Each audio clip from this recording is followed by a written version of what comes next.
Hello guys, welcome to we learning classes. तो चलिए start करते हैं। Next topic, force on a current carrying conductor. तो सबसे पहले मैं बताना चाहूँगा कि जो फर्स्ट चैप्टर में हमने क्या निकाला था, पूरे फर्स्ट चैप्टर थर्ड यूनिट के फर्स्ट चैप्टर में हमने हर जगह मैग्नेटिक फील्ड निकाला था। पूरे चैप्टर में हर जगह क्या निकाला था, मैग्नेटिक फील्ड निकाला था। अब इसका जो सेकंड चैप्टर हम स्टार्ट कर चुके हैं, इसके सेकंड चैप्टर में हर डेरिवेशन में फोर्स या टॉर्क निकालने हैं कि कितनी फोर्स या कितनी टॉर्क लगती है ड्यू टू मैग्नेटिक फील्ड। अगर लीनियर में चलता है चार्ज पार्टिकल तो उस पर क्या लगी हुई है, फोर्स लगी हुई है। अगर सर्कल में रोटेट करता है तो उस पर क्या लगी हुई है, टॉर्क लगी हुई है। और फोर्स और टॉर्क जो दोनों लगी हुई है वे किसकी वजह से लगी हुई है, मैग्नेटिक फील्ड की वजह से लगी हुई है। तो हर डेरिवेशन में क्या निकालने है, फोर्स या टॉर्क निकालने हैं। तो सबसे पहले यहाँ पे जो डेरिवेशन है वो क्या, force on a current carrying conductor placed in magnetic field. किसी करंट कैरिंग कंडक्टर को मैग्नेटिक फील्ड में रखा गया है तो उस पर कितनी फोर्स लगेगी वो हमें फाइंड करनी है। तो सबसे पहले मैं इसका एक रफ डायग्राम बताऊंगा कि कैसे एक कंडक्टर को मैग्नेटिक फील्ड में रखा गया है। मान लेते हैं यहाँ पे कोई मैग्नेटिक फील्ड है, तो ये बना दिया हमने, कोई मैग्नेटिक फील्ड बना दिया। यहाँ पर ये मैग्नेटिक फील्ड है। इस मैग्नेटिक फील्ड के अंदर इसकी डायरेक्शन मैंने बना दी नॉर्थ टू साउथ।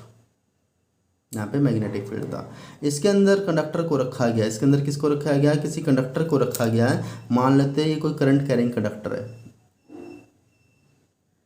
यहाँ पे कोई करंट कैरिंग कंडक्टर है जिसको थीटा एंगल के साथ, किसके अंदर रखा गया, थीटा एंगल के साथ मैग्नेटिक फील्ड के अंदर रखा गया। और इस कंडक्टर में से मान लो यहाँ पे दो टर्मिनल से इसमें से करंट फ्लो करे। यहाँ पे कोई सोर्स लगा रखा, बैटरी या सेल, जिससे कंडक्टर को करंट मिलता है, जिससे कंडक्टर में करंट फ्लो करता रहेगा।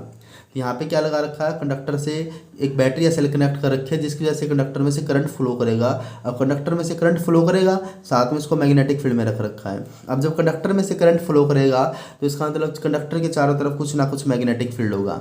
किसकी वजह से, कंडक्टर में जो करंट फ्लो करेगा बैटरी या सेल की वजह से, उसकी वजह से कंडक्टर में क्या होगा, कुछ ना कुछ, कंडक्टर के अंदर कुछ ना कुछ मैग्नेटिक फील्ड होगा। और साथ में रखा भी किसके अंदर, मैग्नेटिक फील्ड के अंदर। तो मैग्नेटिक फील्ड, इसका भी मैग्नेटिक फील्ड, इसका भी मैग्नेटिक फील्ड। तो ये थोड़ा स्ट्रॉन्ग मैग्नेटिक फील्ड होगा जिसके अंदर रखा जाएगा।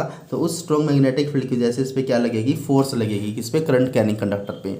और वो फोर्स कितनी लगेगी वो हमें यहाँ पर ड्राइव करके बतानी है। उस फोर्स का फॉर्मूला यहाँ पर कितना आएगा तो वो हम यहाँ पर ड्राइव करेंगे। तो सबसे पहले मैं इसका दोबारा से डायग्राम बनाऊंगा कि let us consider a straight conductor P क्या हो। स्टार्टिंग में क्या ले रहे हैं, यहाँ पे कोई करंट कैरिंग कंडक्टर ले रहे हैं। तो मान लेते हैं हमने स्टार्टिंग में ये कोई करंट कैरिंग कंडक्टर ले लिया। यहाँ पर ये कोई क्या है, यहाँ पर करंट कैरिंग कंडक्टर है। और ये करंट कैरिंग कंडक्टर यहाँ पे हमने क्या मान लिया, पी क्या हो मान लिया कि ये करंट कैरिंग कंडक्टर जो यहाँ पर क्या है, पी क्या हुआ। तो हमने यहाँ पे क्या लिया, कोई करंट कैरिंग कंडक्टर ले लिया। ये करंट कैरिंग कंडक्टर, इसकी जो डायरेक्शन है वो क्या है, P2 किया हुआ है। इसकी डायरेक्शन यहाँ पे क्या है, P2 किया हुआ है। तो इसकी डायरेक्शन यहाँ पे जो करंट कैरिंग कंडक्टर है ये हमारा क्या, पी क्या हुआ है। ये दो टर्मिनल बना दिए जिसकी वजह से यहाँ पे करंट फ्लो करेगा। तो दो टर्मिनल बैटरी या सेल से कनेक्ट होंगे जिसकी वजह से क्या फ्लो करेगा, करंट फ्लो करेगा। इसको बताया था, इसको कुछ एंगल से रख रखा मैग्नेटिक फील्ड में। यहाँ पे मैग्नेटिक फील्ड के साथ इसका कुछ ना कुछ एंगल है। तो मैं यहाँ पे इसकी साइड में बना रहा हूँ कि इस कंडक्टर का मैग्नेटिक फील्ड के साथ क्या यहाँ पर कुछ ना कुछ एंगल है। तो मैंने यहाँ पे एंगल बना दिया मैग्नेटिक फील्ड के साथ इसका। तो रखा तो वैसे है लेकिन मैंने यहाँ पे डायरेक्ट इसका एंगल बना दिया मैग्नेटिक फील्ड के साथ। इसका एंगल कितना यहाँ पर, थीटा है। और इस कंडक्टर की लेंथ मैं यहाँ पर L मान लेता हूँ कि इस कंडक्टर की लेंथ यहाँ पर L है। तो हमने क्या किया, यहाँ पर कोई करंट कैरिंग कंडक्टर ले लिया कि let us consider a straight conductor P Q. कोई स्ट्रेट कंडक्टर है P Q of length L।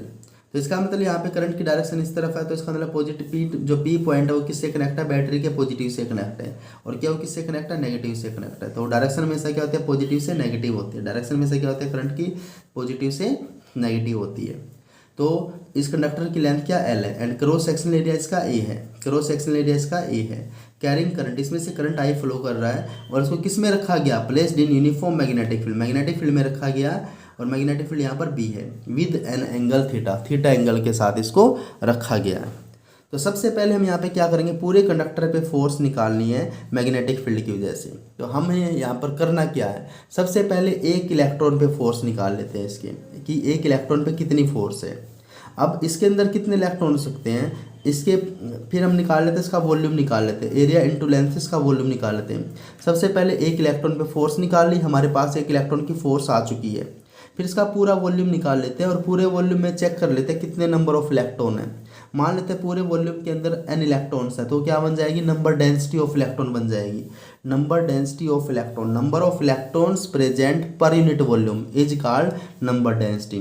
तो सबसे पहले हम यहाँ पे एक चार्ज पे फोर्स निकाल लेते हैं, फिर कंडक्टर का पूरा वॉल्यूम निकाल लेते हैं। पूरे कंडक्टर के वॉल्यूम को n चार्ज से मल्टीप्लाई करते हैं, तो पूरे कंडक्टर के लिए क्या आ जाएंगे, n इलेक्ट्रॉन्स आ जाएंगे। फिर एक इलेक्ट्रॉन की फोर्स से मल्टीप्लाई कर देंगे, तो जितने भी इलेक्ट्रॉन प्रेजेंट थे पूरे वॉल्यूम में सबके लिए टोटल फोर्स आ जाएगी, जो कि हमें कैलकुलेट करनी है। तो सबसे पहले हम क्या निकाल लेते हैं, फोर्स ऑन n इलेक्ट्रॉन निकाल लेते हैं। तो सबसे पहले हम क्या निकालते हैं, फोर्स ऑन n इलेक्ट्रॉन, की एक इलेक्ट्रॉन पे कितनी फोर्स होगी यहाँ पर। तो उसका फॉर्मूला क्या हो जाएगा, force n electron, force magnetic field की फोर्स क्या होती है, क्या वी बी होती है, क्या वी क्रॉस बी। तो हमने क्या लिखी, क्या वी क्रॉस बी लिख दिया यहाँ पर।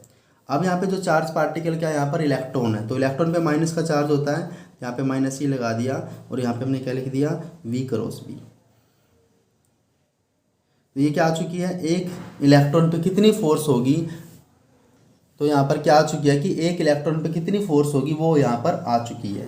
तो यहाँ पर हम क्या निकाल लेते हैं, total number of charge particle per unit volume निकाल लेते हैं। अब तो देख लेते हैं कि पूरे वॉल्यूम के अंदर कितने इलेक्ट्रॉन्स हैं। तो हम क्या निकाल लेते हैं, total number of charge particles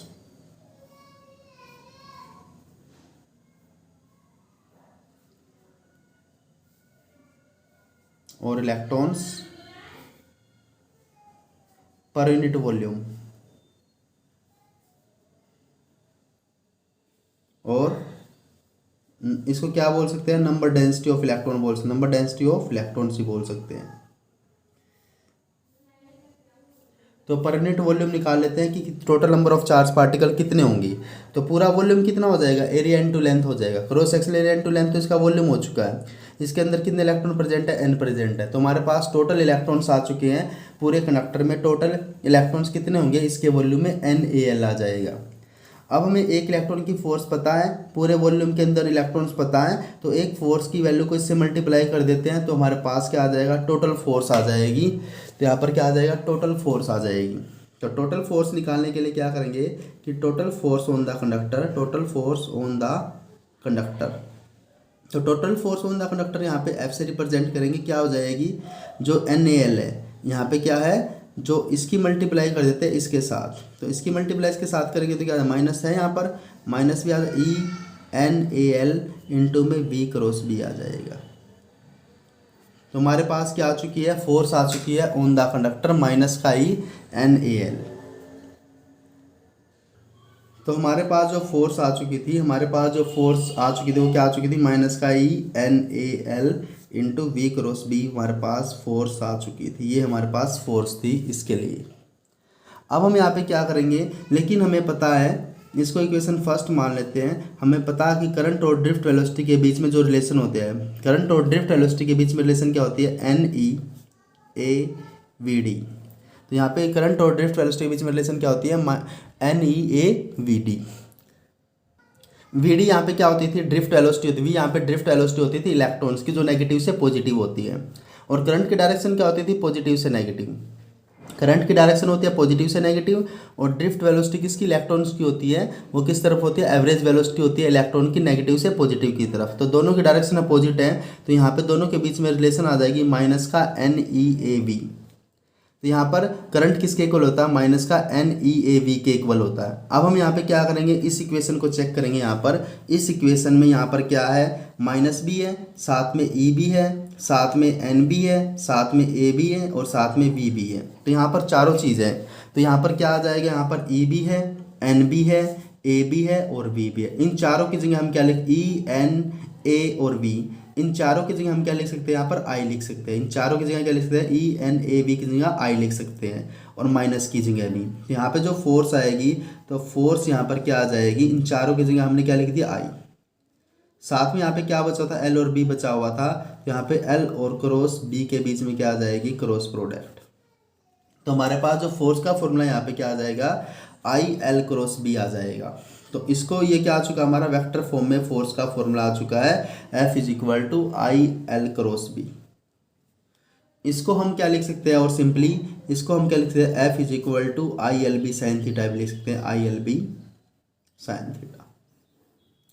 यहाँ पे जो फोर्स होगी तो इसका मतलब क्या होता है, एक चार्ज पार्टिकल पे जो फोर्स होती है वो क्या वी बी साइन थीटा होता है, क्या वी बी साइन थीटा होती है। लेकिन पूरे कंडक्टर पे जो फोर्स होती है वो क्या होती है, I L B sine theta होती है। पूरे कंडक्टर पे जो फोर्स होती है वो क्या होती है, I L B sine theta. तो यहाँ पर मैक्सिमम और मिनिमम फोर्स दोनों निकाल सकते हैं। यहाँ पे मैक्सिमम फोर्स निकाल सकते हैं, साथ में मिनिमम फोर्स दोनों निकाल सकते हैं। तो वो किस पे डिपेंड करेगा, एंगल पे डिपेंड करेगा कि कंडक्टर का मैग्नेटिक फील्ड के साथ एंगल कितना है साइन थीटा पर। अगर यहाँ पर पैरेलल में रख रखा हो, अगर यहाँ पे केस फर्स्ट करते हैं, केस फर्स्ट, अगर यहाँ पे थीटा 0 डिग्री हो या 180 डिग्री हो, इसका मतलब कंडक्टर को क्या रख रखा है, पैरेलल ऑफ मैग्नेटिक फील्ड या anti parallel of magnetic field. Parallel और एंटी पैरेलल में 0 डिग्री और 180 बनेगा। तो यहाँ पर 0 डिग्री या 180 हो जाएगा। तो यहाँ पे वैल्यू पुट करेंगे तो उस केस में यहाँ पे जो फोर्स आ जाएगी वो 0 आ जाएगी। मतलब यहाँ पे जो फोर्स आएगी वो क्या होगी, मिनिमम फोर्स होगी। यहाँ पे जो फोर्स होगी मिनिमम फोर्स होगी जब चार्ज पार्टिकल, जब कंडक्टर को 0 डिग्री पे या 180 डिग्री पे रख रखा हुआ, किसके साथ, मैग्नेटिक फील्ड के साथ, तो वहाँ पे फोर्स क्या होगी, मिनिमम होगी। अगर कंडक्टर को हम रखते हैं परपेंडिकुलर, तो उसका केस सेकंड करते हैं। केस सेकंड, अगर चार्ज पार्टिकल को किस पे रख रखा हो, 90 डिग्री पे, तो 90 डिग्री के लिए यहाँ पर क्या करोगे, theta is equal to 90 degree बना देंगे। यहाँ पे फोर्स जो आ जाएगी, force is equal to I L B sine 90 degree. तो साइन 91 होता है, यहाँ पे जो फोर्स आ जाएगी, फोर्स क्या आ जाएगी, आई एल बी। तो फोर्स यहाँ पर मैक्सिमम फोर्स होगी। तो यहाँ पे मैक्सिमम फोर्स के लिए कंडक्टर को कैसे रखना पड़ेगा, परपेंडिकुलर रखना पड़ेगा, perpendicular to the magnetic field. अब हमें यहाँ पे क्या निकालनी है, जो भी फोर्स एग्जर्ट होगी, जो भी फोर्स लगेगी किस पे, कंडक्टर पे, उसकी डायरेक्शन निकालनी है कि डायरेक्शन ऑफ फोर्स क्या होगी। तो हमारे पास यहाँ पर मिनिमम फोर्स भी आ चुकी है, मिनिमम फोर्स यहाँ पे 0 होगी और मैक्सिमम फोर्स यहाँ पर क्या होगी, आई एल बी होगी।